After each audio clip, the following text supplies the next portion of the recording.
ஆமென். Thank you Jesus. மீண்டும் ஒரு புதிய வீடியோவில் ஆமென் மினிஸ்ட்ரி வாய்ஸ் ஆஃப் காட் ஊழியத்தின் மூலியமாய் தேவன் மீண்டும் உங்களை சந்திக்க தேவன் கிருபை செய்திருக்கிறார். ஆமென். ஹல்லேலூயா. இந்த நாளை கூட தேவனுடைய வார்த்தை குறித்து நம்ம கொஞ்சம் நேரம் தான் தியானிக்க போகிறோம். நாளை கூட தேவன் ஒரு கிரியேட்டர். ஆமென். அவர் ஒரு பெரிய சிந்தனைவாதியா தேவனாக இருக்கிறார். ஹல்லேலூயா. அவர் எதனா ஒரு பொருளை பார்க்கும்போதே அது என்னவா உருவாக்கப்பட வேண்டும் என்று ஒரு சிந்தனை வைத்து தான் அதை உருவாக்குகிறார். ஹல்லேலூயா. ஏன்னா தேவன் அப்படிப்பட்ட கிரியேட்டராக இருக்கிறார். எப்படின்னு பார்த்தீங்கன்னா, ஆதியாகத்தின் 1ஆம் அதிகாரத்தை நீங்கள் வாசிக்கும் போது பார்க்கலாம், பூமி வானம், அந்த பூமி எப்படி இருந்தாமா ஒரு ஒழுங்கையும் வெறுமையாக இருந்தது. அது ஒன்றுமே இல்லை. பார்க்குறாரு, காடு பார்க்குறாரு, என்னடா ஒரு ஒழுங்குமே வெறுமையாக இருக்குது, இதை நான் ஏதாவது ஒன்று பண்ணணுமே அப்படிங்கும்போது அவருக்குள்ள ஒரு ட்ரீம் ஒன்று இருக்குது. என்ன ட்ரீம்னு பார்த்தீங்கன்னா, இந்த இடத்துல வெளிச்சம் இருந்தால் எப்படி இருக்கும், வெளிச்சம் இருந்தால் எப்படி இருக்கும் என்று யோசிக்கிறார். அது அப்படியே வெளிச்சம் உண்டாகுது, வெளிச்சம் உண்டாகுது என்று சொல்லுகிறார். ஹல்லேலூயா. இது வெளிச்சத்தை உண்டாக்குறார். அப்போ இவர் கிரியேட்டர் பார்க்குறாரு, வெறுமையாக இருக்கு, இந்த பூமி வெறுமையாக இருக்குது, இல்லை இதுக்கு ஒரு வெளிச்சம் தேவை, இந்த பூமிக்கு ஒரு வெளிச்சம் தேவை. வெளிச்சத்தை உண்டாக்குறாரு. வெளிச்சத்தை உண்டாக்கி அதுக்கப்புறம் பார்க்கறாரு, இந்த பூமியெல்லாம் சும்மா இருக்குது, இப்படி இருக்கக்கூடாது, இந்த பூமி என்ன பண்ணணும், நல்லா அழகா நல்ல பசுமையா இருக்கணும்னு சொல்லி என்ன பண்றாரு, தன் நாவின் வார்த்தையிலிருந்து புறப்படுகிறது வார்த்தை பார்த்தீங்கன்னா, பூண்டுகள் உண்டாவதாக, பயிர்கள் உண்டாவதாக, கனிகள் உண்டாவதாக, அப்போ மரங்கள் உண்டாவதாக. இப்போ இந்த வார்த்தையெல்லாம் அவருக்குள்ள சிந்தனை இருந்தது, அதை என்ன பண்றாரு, வெளியே கொண்டு வருகிறார். அதை அவர் சொல்றாரு, அது அப்படியே என்ன ஆகுது, உருவாக்குறது. அப்போ இப்போ எல்லாவற்றையும் என்ன பண்றாரு, உருவாக்கி கொண்டே இருக்கிறார். அப்போ அவருக்குள்ள ஒரு சிந்தனை இருந்தது, அதன்படி என்ன பண்றாரு, செயல்படுத்தி கொண்டே இருக்கார். அதே போல நதி உண்டாக கடவுது என்று சொன்னார். ஏன்னா இந்த இடத்துல தண்ணி இருந்தால் நல்லா இருக்குமே, இந்த இடத்துல ஒரு ஏரி இருந்தால் நல்லா இருக்குமே, அவருடைய கிரியேட்டிவ். அப்போ வெறுமையான அந்த பூமி, ஆனால் அவர் யோசிக்கிறார். யோசிக்கும் போது இந்த இடத்துல ஆறு இருந்தால் நல்லா இருக்குன்னு சொல்லிட்டு அந்த இடத்துல சொல்றாரு, அந்த ஆறுகள் உண்டாக்கப்படுகிறது. ஆமே. அப்போ மரங்கள் உண்டாகிறது, அதில் கனிகள் உண்டாக கடவுது அப்படின்னு சொல்லி பார்க்குறேன். சரி, மரத்தில் மாத்திர கனி இல்லை, செடிகளுக்கு கூட கனிகள் வர வேண்டும் என்று அதே சொல்றாரு. அந்த செடிகளிலும் என்ன ஆகுது, கனிகள் உண்டாகுது. இது எல்லாத்தையும் செஞ்சுட்டு பார்க்குறாரு. சரி, இது எல்லாத்தையும் நான் ஒருத்தனே செஞ்சுட்டு இருக்கேன், இல்லை இது கரெக்டாக பண்படுத்த ஒருத்தர் வேணுமே, ஒரு மனுஷன் தேவை அப்படின்னு சொல்லி இந்த வேதம் அழகா சொல்லப்படுகிறது.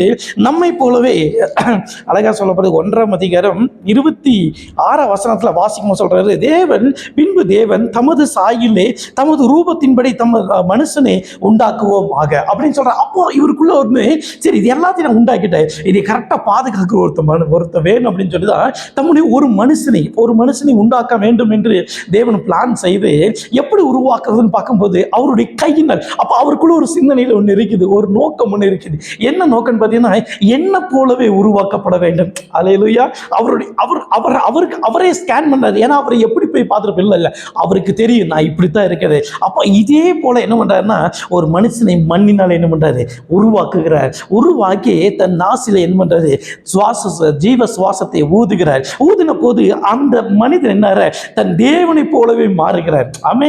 தேவனை போலவே மாறின போது உடனே அவன் பார்க்கறாச்சா, எப்படி என்ன போலவே இப்படி உருவாக்கியிருக்க, ஓகே இவனை என்ன போல உருவாக்கிட்ட, ஆனா என்ன போல இவன் என்னுடைய எண்ணம் போல் இவன் இருக்கிறானா என்று தேவன் பார்ப்பதற்காக அவனை கூட்டிட்டு என்ன பண்றாரு, கூட்டிட்டு போய் அங்கே விலங்குகளில் என்ன பண்ணாரு, உருவாக்கி வைத்து இதற்கு நீ என்ன பேர் எடுக்கிற, இதுக்கு என்ன பேர் எடுக்கிற, அதான் இதுக்கு பேரிடுன்னு சொன்ன போது அவன் என்ன பண்றான், அவன் வாயத்திலிருந்து என்ன பண்றான், பேர்கள் சொல்றான்.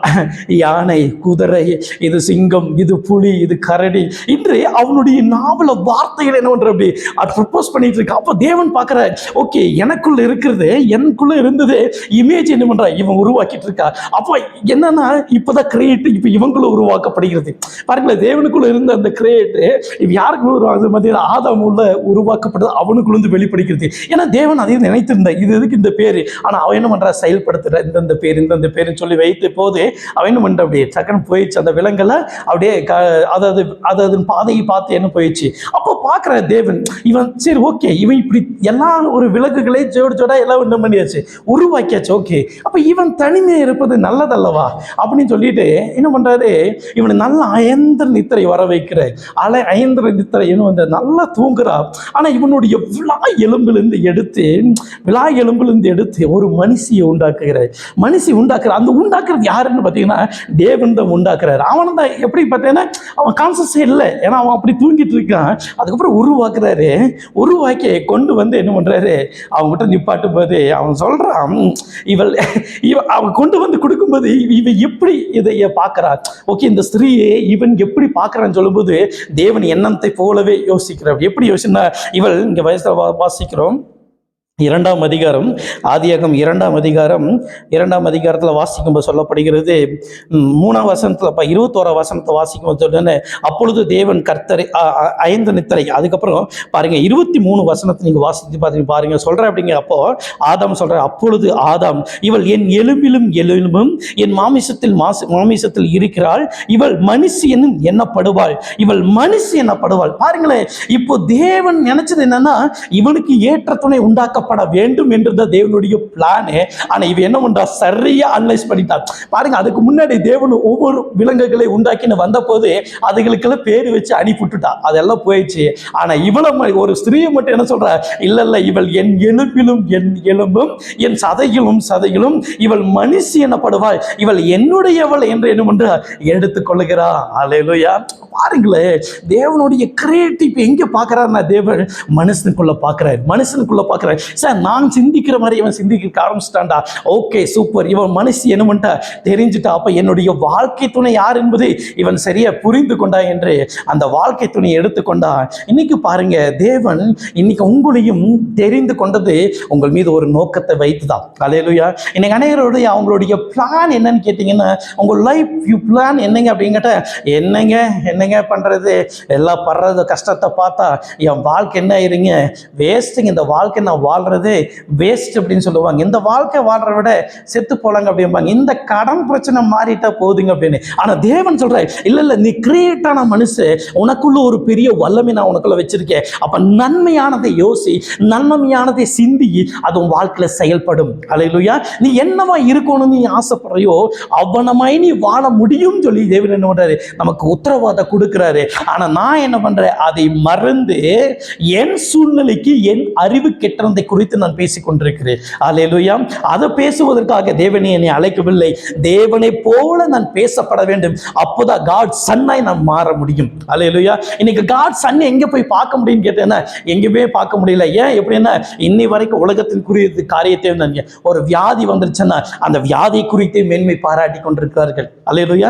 வியாதியை குறித்தே மேன்மை பாராட்டி, இல்ல இந்த கடன் பிரச்சனை நான் மீண்டு வருவேன், அறியாத தனமா இந்த கடன் பிரச்சனை நான் சிக்கிட்டேன், இனி இந்த கடன் பிரச்சனை நான் வெளியே வருவேன், இல்ல இந்த வியாதி எனக்கு வந்துச்சு, இல்ல இந்த வியாதி நான் வெறுக்கிறேன், இந்த வியாதி நான் கேன்சல் பண்றேன், இந்த வியாதியோடு நான் வாழ வேண்டிய தேவனுடைய சித்தம் அல்ல, நான் ஆரோக்கியமாய் வாழ்வதுதான் தேவனுடைய சித்தமாய் இருக்கிறது.